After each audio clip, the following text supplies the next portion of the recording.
name is Amy Gerster. I'm 22 and I went to Western University. I majored in gender, sexualities, and women's studies. The biggest thing that I learned in my program was just the ways that all different types of social justice issues and systemic issues, racism, sexism, the patriarchy, housing issues, poverty issues, the climate crisis, they're all interconnected and they're all intersected. And just the fact that you can't address one issue without also addressing all of the other issues because of the ways that they intersect with each other. The male gaze was originally coined by a film critic named Laura Mulvey in 1975, and she was basically using it as a way to describe how women are presented in film and literature media to appeal to men for their pleasure and to appear as sexual subjects for men's pleasure. But I think that if I was just kind of describing it to anyone, I think it definitely has sort of infiltrated in the ways that we move through the world every day and the ways that women are portrayed as and viewed as sexual subjects and being objectified for men's pleasure kind of all the time. It doesn't just occur in media and in film or in literature, it really does occur every day. The patriarchy was originally used by social scientists in the 19th century. They're basically describing like a hierarchical way of like groups existing in the world in order and mostly led by men. That was where it originally came from. And then in the last half of the 20th century, it was kind of reclaimed and reused in the feminist movement to describe the power imbalances and power differences between men and women in both public and private spheres. So the patriarchy is really just a way to describe power differences between genders that we can see every day, things like in social aspects, in private spheres, so in homes, and also obviously in workplaces, which I think is probably the most talked about and prevalent form. I definitely think the media encourages harmful gender stereotypes. I feel like because of the ways that gender is so ingrained in the way that everybody views it, especially when you're talking about like Western society in itself, I think that because it's become such a subconscious thing that is integral in everyday walks of life and like the ways that we just exist in the world, I think it really is just a subconscious thing that media perpetuates, not necessarily on purpose or with harmful intent, but just because of how we exist in a society where we do live like with such gender binary and how we have viewed gender for so long that it's a pattern that keeps repeating itself. And unless people are very critical about the ways that they want to portray gender or to not portray gender, it's very easy to just kind of repeat the same patterns and the same ideas over and over again about gender and the stereotypes surrounding those.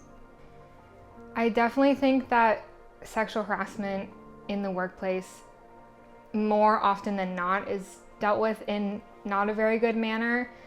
I think it really depends on the workplace itself and on the perpetuator of the harassment. I mean, I've seen personal experiences, I've seen others go through experiences in their own workplace where oftentimes if it's also an employee that's perpetuating the harassment, then it might not be dealt with in as well of a manner as it should have. I also think that it's really important, especially like if we're looking at sexual harassment under the patriarchy we do live in, that power imbalance is a really large factor when looking at things like that. And so if the person who is harassing the other person is in a position of power, superiority, or is a supervisor, then it kind of becomes a value system under the employer of, is the person who is doing the harassing more valuable than the person who is being harassed? And how does that affect how it's then dealt with? I also feel like it's really important to look at, when you're looking at cases of sexual harassment and sexual assault, like how many cases are reported versus how many cases go unreported. And in that sense, the employer cannot deal with it at all because it's going unreported.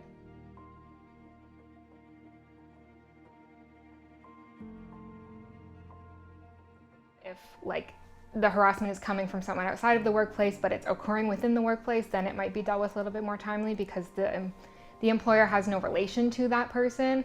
But I mean, I'm gonna say probably it's not dealt with in the way that it should be, because a lot of times employers want to and companies want to like cover themselves, and they don't want to be associated with that type of behavior in their space. The workplaces that have a higher amount of harassment would be ones where you're dealing with people very often, so things like retail, service providing jobs, and I think like manufacturing or construction, things like that, where men are often valued more than women because they're seen as more capable of doing the job. But I also think it's really important to acknowledge that there's no specific time or place where sexual harassment takes place. It's not dependent on who you are or what situation you're in. It's dependent on, is there a perpetrator who's going to do that to you or to someone? And like truly that can happen anytime, anywhere, any place.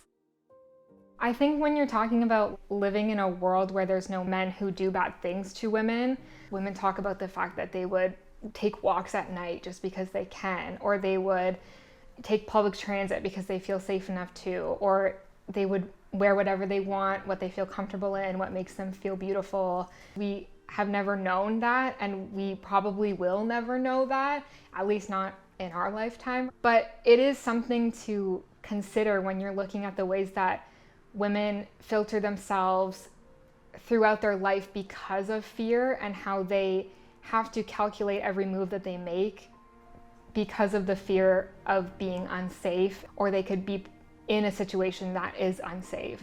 And just the fact that they have to take a lot of time to think about the steps that they're going to take in order to reach a destination safely, or in order to go about their workday safely without being harassed or without coming into contact with that type of situation. A really large thing, especially when we're talking about the male gaze, is that it is a subconscious act. You know, people aren't going and directing movies and making literature and making art and saying, you know what, I am going to appeal to the male gaze in this piece because that's what I want to do.